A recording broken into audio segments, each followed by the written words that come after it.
నువ్వు చేసిన తప్పులకి ఎప్పుడూ ఇంట్లో నుంచి బయటికి పంపించేయాలి. నిన్ను ఇంకా ఇంట్లో ఉంచడమే మేము చేసిన తప్పు. ఏం చేయాలనుకుంటున్నావు నువ్వు నా గురించి? ఇలా ప్రచారం చేసి ఏం చేద్దాం అనుకుంటున్నావు?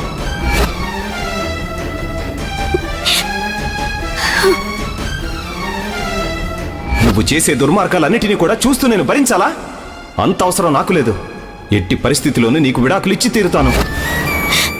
నేనెన్ని తప్పులు చేసినా బావతో బాగుండాలనుకున్నాను, కానీ బావ నా స్థానంలో తన జీవితంలోకి ఇంకొకరిని తీసుకురావాలని చూస్తున్నాడు. నేను ఏం చెప్పినా వినే పరిస్థితుల్లో లేడు. కనీసం నన్ను చూడటానికి కూడా ఇష్టపడని వాడితో నేనేం మాట్లాడాలి?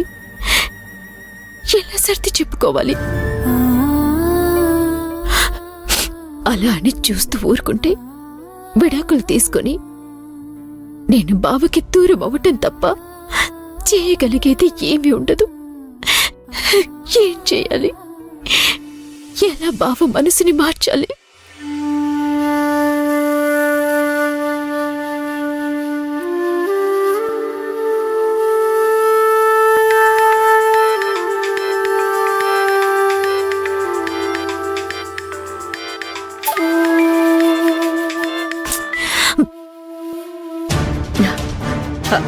ఏంటిది? నా ఫోన్ కట్ చేస్తోంది.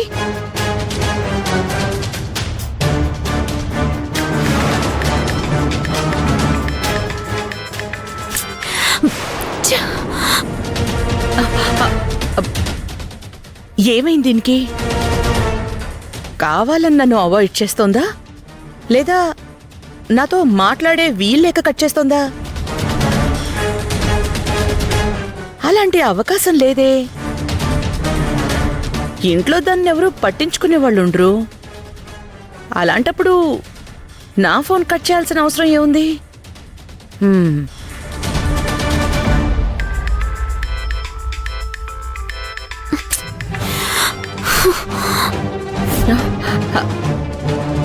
ఏంటిది? నాతోనే వేషాలేస్తోంది.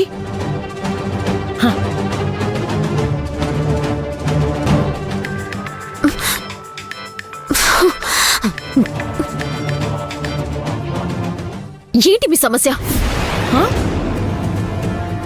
మీకేదైనా అవసరమైతే ఫోన్ చేస్తారు, అంతేకాని యువతల మనుషులు ఏ పరిస్థితిలో ఉన్నారో, ఎంత బాధపడుతున్నారో ఇవేమి మీకు అవసరం లేదా? ఏ ఆగు ఆగు, ఎందుకలా అరుస్తున్నావు? నీ సమస్య ఏంటో చెప్తే వినడానికి నేనున్నాను కదా. ఏం వింటారు? విని వదిలేస్తారు, అంతే కదా? మీకోసం కష్టపడ్డాను, మీరు బానే ఉన్నారు. ఆ సుచేత పిన్ని కోసం కష్టపడ్డాను, వాళ్ళు బానే ఉన్నారు. చివరికి అటు ఇటు కాకుండా పోయింది నేను.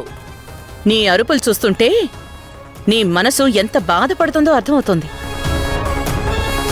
ఏమైందా లేఖ్య? ఎందుకంతలా బాధపడుతున్నావు? ఏమవుతుంది? నేను ఏం చేసినా, ఎన్ని చేసినా నా బావకి దూరం అయ్యే పరిస్థితి వస్తుందని నేను కళ్ళు కూడా అనుకోలేదు. అలాంటిది నాకు డివోర్స్ ఇవ్వాలని నిర్ణయానికి వచ్చేశాడు. అది చాలదని నేనింట్లో ఉండగానే నన్ను కాదని ఇంకొక సంబంధాన్ని చూసుకుంటున్నాడు.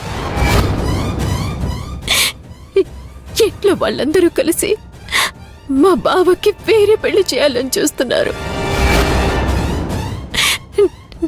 నేను ఏదైనా భరించగలను, కానీ మా బావకి దూరం అయితే భరించలేను.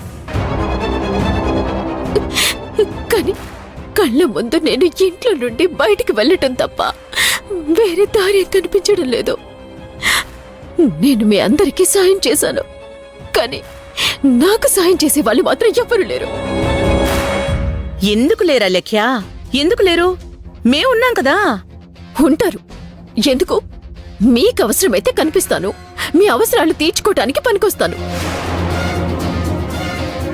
అంతేకాని నా కోసం నాకంటూ చేసింది ఏముంది చెప్పండి? ఇక్కడ నా జీవితమే నాశనమైపోతుంది.